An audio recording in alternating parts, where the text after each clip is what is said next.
얼마 전까지 발생했던 미국의 AI 빅테크 기업들의 주가 변동의 큰 변동성과 함께 경기 침체 우려로 연결됐던 그 고리가 어느 정도는 일단락이 될 것이다 라고 생각을 하는 것이고요. 어떻게 보면 골디락스라고 하는 국면에 초입으로 지금 전환되고 있는 시점인 것 같아요. 그래서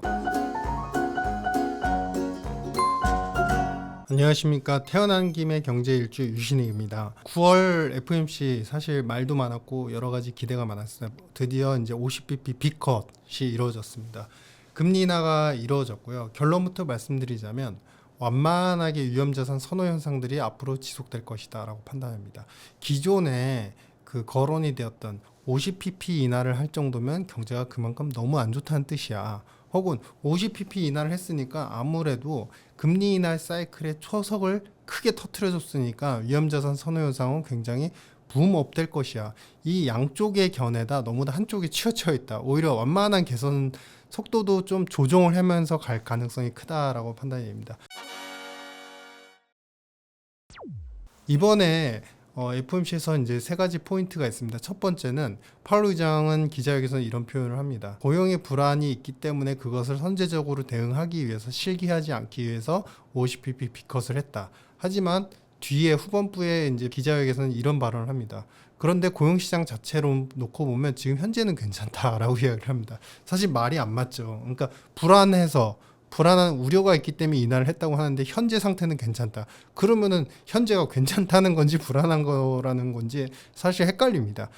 이 얘기는 사실 작년도에 우리가 비농업 고용 숫자가 전체적으로 봤을 때 한 290만 정도 이제 증가할 것으로 생각이 됐지만 최근에 한두 달 전쯤에 80만 건 정도 하향 조정이 됐죠. 그래서 결론은 몇 명이냐면 210만 건으로 이제 최종 집계가 된 겁니다. 그러니까 그만큼 파월 의장도 그렇고 많은 연준 의원들도 사실 놀랐다라고 추정이 됩니다. 그러니까 그 전에 거의 300만 가까이 비농업 고용이 나올 정도로 완전 고용 상태인 줄 알았는데 알고 보니 그게 아니었다라는 겁니다. 그래서 이번에 50bp 빅컷 인하는 어찌 보면 작년에 너무 뜨거웠을 것 같았던 고용시장이 그렇지 않았던 것을 나중에 확인하고 약간은 후회스럽게 그때 너무 고금리를 너무 오래 지속했나 봐 이런 이제 후회스러운 마음에 금리 인하 빅컷을 한 것이다라는 생각이고요. 두 번째 포인트는 이번에 이제 금리 인하를 하면서도 동시에 양적 축소, 우리가 소위 얘기하는 채권 시장에서 돈을 계속 이렇게 회수하는 그런 전략은 같이 간다, 같이 병행할 것이다 이렇게 말을 했습니다. 그러니까 그 얘기는 뭐냐면 한쪽에서는 금리 인하를 해서 어떤 경기, 특히 노동시장에 대한 불안적인 요소를 어느 정도 대응을 하려는 그 시그널을 보내지만 한쪽에서는 돈을 축소하는 것은 계속하겠다라는 것이죠. 그러니까 이 얘기는 뭐냐면 아직도 물가 자체에 대해서 확신이 없는 겁니다. 즉 지금 이번에 PC 물가와 코어 PC 물가라는 것을 2.2%대 중반 혹은 2%대 초반 정도로 다 낮추긴 했지만 앞으로의 전망 숫자를 봤을 때요. 그 숫자를 앞으로는 낮아질 겁니다라고 예상은 했지만 그 경로가 아주 뚜렷하지 않다라는 좀 약간 자신감이 결여된 전망에 불과한 것이에요. 그러니까 그만큼 경제 자체는 전체적으로 괜찮은 상태를 유지하고 있는데 만약에 여기 금리 인하를 하고 양적 축소까지 멈추는, 즉 돈을 걷어들이는 것까지 멈추게 되면 또다시 물가 불안이 재발을 할까봐 언제든지 이러한 위험성이 있다라는 걸 알기 때문에 사실 좀 조심스러운 입장으로 빅컷을 한 것이죠. 다만 이렇게 빅컷을 했다고 해서 그러면은 노동시장의 불안이 바로 해소가 될까요? 그렇지 않습니다. 최근 비농업 고용의 추세를 보시면 정부 부문에서 많은 취업이 일어났고요. 그 다음에 비즈니스 앤 프로페셔널이라고 하는 기업 경기와 기업 관리와 관련된 서비스업이 굉장히 크게 붐업이 됐었고요. 그 다음에 나머지는 우리가 아시는 헬스케어라든지 아니면 교육, 보건복지 이런 산업들에서 계속적으로 고용이 많이 늘어났었죠. 그러니까 이런 산업들은 금리를 조금 낮춘다고 해서 직접적으로 고용시장 그리고 투자시장 자체가 직접적인 산업의 투자가 크게 급부상하진 않습니다. 다만 이렇게 금리 인하를 해주게 되면 어떤 영향이 있느냐, 바로 시장금리의 변동이 제한이 되는 것이죠. 그동안의 패턴을 보시면 우리가 기준금리는 사실 저쪽 5.5 상단 기준으로 보면 5.5에 있는데 근데 시장금리, 즉 10년물 금리라고 하는 건 3.5, 3.8, 3.9에서 계속 변동을 했었죠. 그러니까 그만큼 기준금리와 시장금리의 갭이 너무 크다 보니까 만약에 약간의 매파적인 스탠스나 아니면 약간의 물가 불안적인 요소가 조금만 부각이 되면 시장금리는 바로 튀는 겁니다.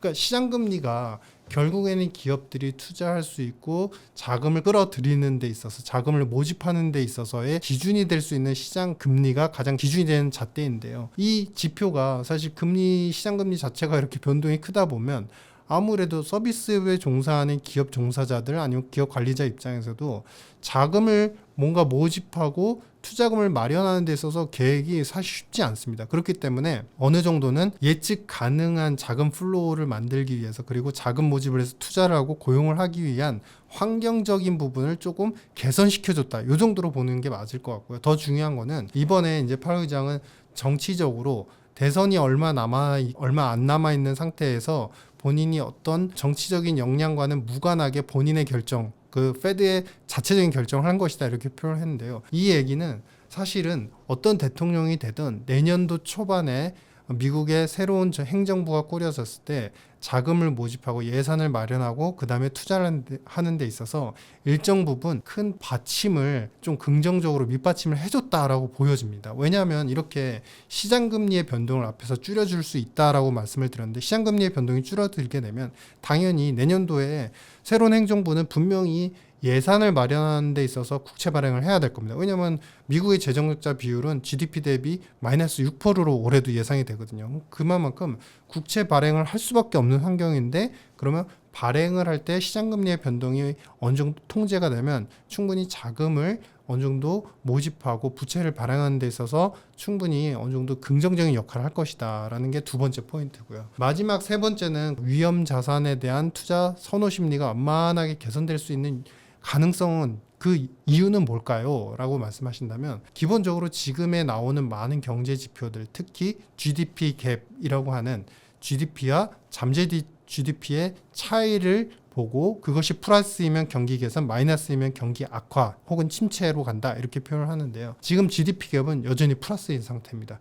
플러스 폭이 살짝 줄긴 했어도 사실은 여전히 플러스인 폭 자체를 어느 정도 유지해주고 있는 추세를 유지해주고 있는 상태이고요. 그만큼 경기는 나쁘지 않은데 자꾸 예상치 대비 조금 화해하는 지표를 보면서 이제 경기가 곧 침체로 갈 거예요 라고 했던 불안정성 그리고 불안한 우려들 심리를 어느 정도 완화시켜주는 그런 부분들이 강하고요. 앞으로 아마도 금융시장 전체적으로 보면 앞으로 진행되거나 이제 나오게 될 경제 지표대에서 촉각을 더 곤두세울 겁니다. 즉 예상치 대비 어느 정도 좋은지 수치 자체가 어느 정도 개선세를 유지하는지 이 숫자들이 개선된 상태를 유지한다고 한다면 충분히 저는 가능성이 있다고 봅니다. 그렇다고 한다면 어느 정도 위험 투자 선호 심리는 완만하게 다시 개선세로 이어질 수 있을 것이다. 즉 얼마 전까지 발생했던 미국의 AI 빅테크 기업들의 주가 변동의 큰 변동성과 함께 경기 침체 우려로 연결되었던 그 고리가 어느 정도는 일단락이 될 것이다 라고 생각을 하는 것이고요. 그러면 이제 결론적으로 보면 어찌 보면 우리가 이제 2-3년 전에 미국 경제는 뜨겁지만 물가가 너무나 높기 때문에 이런 환경은 불안을 항상 가중시킬 수밖에 없다라고 표현을 했고 지금 상황을 놓고 보시면요. GDP 갭, 즉 아까 말씀드렸던 경기 침체나 개선 여부를 판단하는 기준 지표는 여전히 플러스입니다. 즉 경기가 개선세를 혹은 양호한 상태를 여전히 유지하고 있다라고 봐도 무방한 것이죠. 근데 물가는 그래도 완만한 속도로 떨어지고는 있지만 그래도 2% 중반 혹은 2% 초반까지 PCE와 코어 PCE가 떨어질 수 있는 환경이 됐습니다. 그리고 시장금리의 변동도 앞으로 기준금리가 떨어진다고 한다면 좀 더 변동성 자체가 좀 제한이 될 수 있습니다. 이 얘기는 뭐냐면 말 그대로 우리가 골디락스라고 하는 물가는 안정이 되고 경제는 완만하게 개선세가 이어지고 그리고 금리나 시장 변수는 어느 정도 통제가 되는 완벽하게 어떻게 보면 골디락스라고 하는 국면에 초입으로 지금 전환되고 있는 시점인 것 같아요. 그래서 이런 시점에서 굳이 너무 비관론적으로 50pp 이하는 경기 불안을 의미하는 거야. 그러니까 안 좋아. 이렇게 해석할 이유도 없고 앞으로 우리가 확인할 것은 경제 지표만 충분히 착실하게 확인을 하면서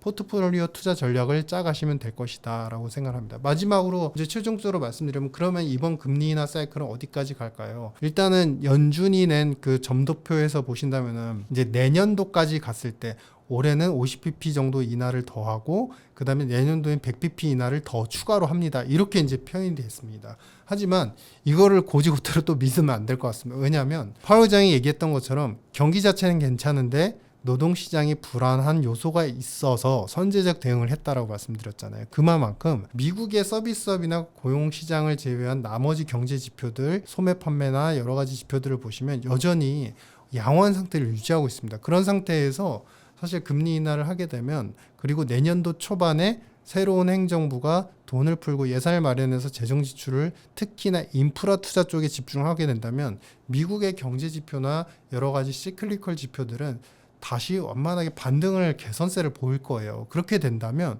사실 물가도 내수 물가를 중심으로 해서 조금씩 서비스 물가가 다시 오름세를 보일 수 있고 그러면 그런 상황에서는 페드도 금리 인하를 사이클적으로 계속 인하하기는 상당히 부담스럽다. 그러니까 우리가 소위 얘기하는 금리 인하 사이클, 금리 인상 사이클을 얘기할 때는 역사적으로 보면 굉장히 빠르게 올라갔다가 그 다음에 빠르게 쭉 내려가는 그런 패턴이 과거에는 확인이 됐었지만 지금과 같이 어느 정도 물가가 통제되면서 경기가 고용만을 제외하고는 나머지는 좀 완만하게 양호한 상태를 유지하고 있는 상태에서는 사실상 골디락스라고 표현을 할 수 있고 이 골디락스 구간에서는 금리 인하도 굉장히 스텝 바이 스텝, 그러니까 이번 50bp 컷이 다음에 25 계속적인 어떤 인하를 의미하진 않고 오히려 기준금리는 한번 떨어지고 그 다음에 우리가 L자형으로 오래 갔다가 또 한번 확인하고 금리가 인하가 되는 그런 패턴으로 이어질 가능성이 크다라고 생각합니다. 그래서 이번에 이제 FOMC에서의 B컷 이슈 어떻게 바라볼 것이냐, 결론은 좀 긍정적으로 보셔도 되지만 서서히 천천히 개선되는 걸 보시고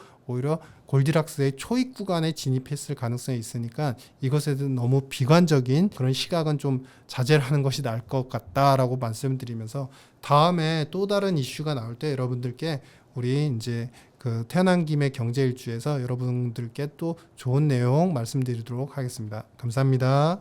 감사합니다.